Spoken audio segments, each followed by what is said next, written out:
નમસ્કાર દર્શક મિત્રો, ધ લોકસત્તા શોમાં આપનું સ્વાગત છે। જૂન 2025માં પાકિસ્તાનના ખૈબર પખ્તુનખ્વા પ્રાંતના ઉત્તર વઝીરિસ્તાન જિલ્લામાં થયેલા આત્મઘાતી હુમલાને લઈને પાકિસ્તાન દ્વારા ભારત પર દોષારોપણ કરવામાં આવ્યું હતું। આ હુમલામાં પાકિસ્તાની સેનાના 13 જવાનોના જીવ ગયા હતા અને 24થી વધુ લોકો ઘાયલ થયા હતા, જેમાં નાગરિકોનો પણ સમાવેશ થાય છે। જો કે આ હુમલાની જવાબદારી પાકિસ્તાની તાલિબાનના એક જૂથ હાફિઝ ગુલ બહાદુર ગ્રુપના આત્મઘાતી વિંગે સ્વીકારી લીધી હતી। આ સ્પષ્ટતા હોવા છતાં પણ પાકિસ્તાને શા માટે ભારત પર આક્ષેપ કર્યો તે સમજવા માટે કેટલાક મુખ્ય મુદ્દાઓને વિગતવાર સમજવા જરૂરી છે। તો આ વિષય પર વિસ્તારથી જાણીએ। પાકિસ્તાની સેનાના ઇન્ટર સર્વિસીસ પબ્લિક રિલેશન્સ અનુસાર ઉગ્રવાદીઓએ મીર અલીમાં વિસ્ફોટકોથી ભરેલું વાહન સુરક્ષા દળોના કાફલા પર અથડાવ્યું। પાકિસ્તાની સેનાએ વઝીરિસ્તાનમાં થયેલા આ આત્મઘાતી હુમલા માટે ભારતને જવાબદાર ઠેરવ્યો છે। જો કે ભારતના વિદેશ મંત્રાલયે તેને સંપૂર્ણપણે નકારી કાઢ્યું। વિદેશ મંત્રાલયના પ્રવક્તા રણધીર જયસ્વાલે સોશિયલ મીડિયા પ્લેટફોર્મ એક્સ પર પોસ્ટ કરીને લખ્યું કે અમે પાકિસ્તાની સેનાનું એક સત્તાવાર નિવેદન જોયું છે, જેમાં 28મી જૂને વઝીરિસ્તાન પર થયેલા હુમલા માટે ભારતને દોષી ઠેરવવામાં આવ્યો છે। અમે આ નિવેદનને સંપૂર્ણ નકારી કાઢીએ છીએ।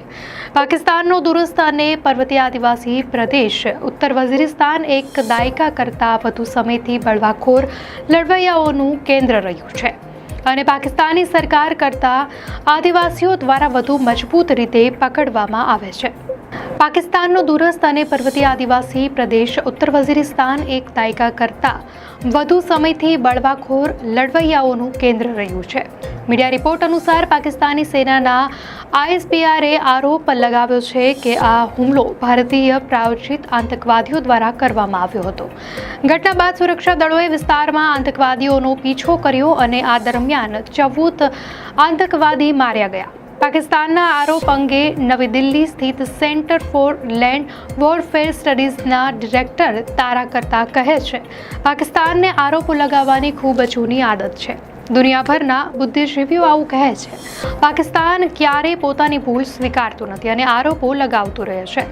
તેઓએ કહ્યું કે પાકિસ્તાન ભારત પર આ આરોપ એટલા માટે લગાવી રહ્યું છે જેથી તે પહેલગામ હુમલામાં પોતાની ભૂમિકાનો બચાવ કરી શકે।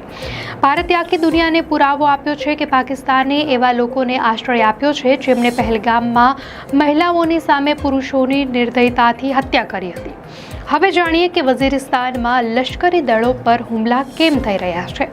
તો વઝીરિસ્તાનમાં લશ્કરી દળો પર હુમલાઓ થવાના ઘણા કારણો છે, જેમાં મુખ્યત્વે આતંકવાદી સંગઠનોની પ્રવૃત્તિઓ અને પ્રાદેશિક અસ્થિરતાનો સમાવેશ થાય છે।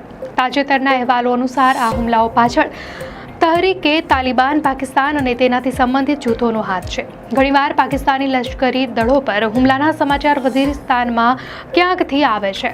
પાકિસ્તાન, અફઘાનિસ્તાન તાલિબાન ચળવળ, અલ કાયદા અને હક્કાની નેટવર્ક જેવા ઉગ્રવાદી જૂથો લોકોને બંધક બનાવવાથી લઈને તેમના લડવૈયાઓને તાલીમ આપવા સુધી બધું જ કરતા હતા।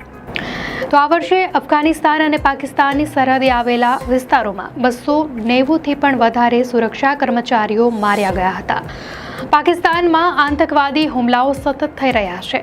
આ વર્ષે એપ્રિલમાં 81 અને મે મહિનામાં 85 આતંકવાદી હુમલા થયા હતા। ડૉક્ટર શુભદા ચૌધરી તેને બીજા દ્રષ્ટિકોણથી જુએ છે। તેઓ કહે છે કે તાજેતરમાં પાકિસ્તાને દાવો કર્યો હતો કે તે ICBM બનાવી રહ્યું છે। અમેરિકા આ અંગે ચિંતિત છે। અમેરિકાની ચિંતાનું કારણ ચીન દ્વારા પાકિસ્તાનને આપવામાં આવી રહેલ સમર્થન છે। શુભદા કહે છે, પાકિસ્તાની નેરેટિવ માને છે કે અમેરિકન એજન્સીઓ પાકિસ્તાનને અસ્થિર કરવા માંગે છે। આ માટે તેઓ આતંકવાદી જૂથોને ટેકો આપી રહ્યા છે અને પ્રાદેશિક સંઘર્ષને પોતાની ઈચ્છા મુજબ વાળીને પણ બદલી રહ્યા છે, જેથી ચીન અને પાકિસ્તાનનો સામનો કરી શકાય। દર્શક મિત્રો, આ ન્યૂઝ પર તમારું શું મંતવ્ય છે અમને કોમેન્ટમાં જરૂરથી જણાવશો।